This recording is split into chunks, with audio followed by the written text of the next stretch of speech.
Archbishop Gustavo Garcia-Siller of San Antonio has spent the last week consoling the families of the school shooting victims in Uvalde.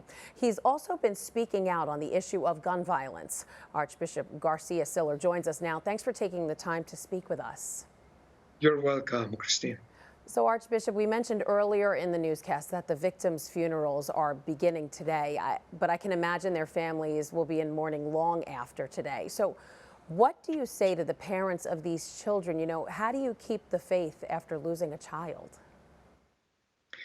More than the faith issue will be how to love them, how to express care and attention and support in love, because the faith issue for some could be shaken, but many of them, their faith is so strong, but they are missing their child.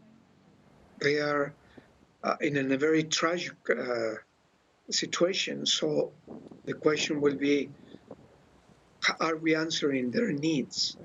Right, so people need to be there for them months down the road. I know President Biden was there.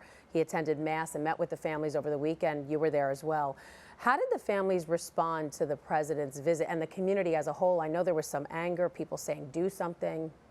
Sure. Well, the people in general were very appreciative of the visit of the president and his wife, and particularly the families. But the families are in shock. They are trying to deal with feelings, even in their bodies. They are tired, they are aching. But the president and his wife, they were so good in showing affection, and very genuinely, that they were able even to get smiles and even loud expressions of what we would call engaging in a fun conversation, which, for example, I don't have that gift, but I was able to see them, and they spent quality time because they were 8 hours in Uvalde. Wow.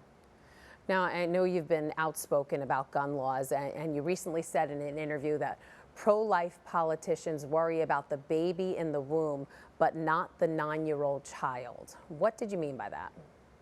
What I meant is that we need to be consistent in what we believe. And that could be, there are many people who respect life, not just Catholics, people, and should be as extended as possible. But when we make a difference between the baby in the womb, this 9, 10 years old, the young man who is trying to figure out a career but doesn't have the funds, the discrimination of the racism, the elderly, the sick, the uninsured. And of course, each situation takes a different attention. But all is about having the person before us. People first, not the stock market, the finances, the power and prestige, is the people. And that is what is taking our time and what we have in our energy and our talents and gifts with the people in Uvalde, is to walk with them and to go on the rhythm, not in the way we want to be for them, but in the way they need. And we are collaborating. It's an effort of many people. I'm sure it is. San Antonio Archbishop Gustavo Garcia-Siller, thanks for being here. We're praying for you and everyone in the Uvalde community. Thank you. Hi, I'm Christine Persichetti, anchor of Currents News. If you like what you saw, please hit the like button on this video. And if you want to see more content just like it, subscribe and click on the bell for notifications. Thanks for watching, because we are putting your faith in the news.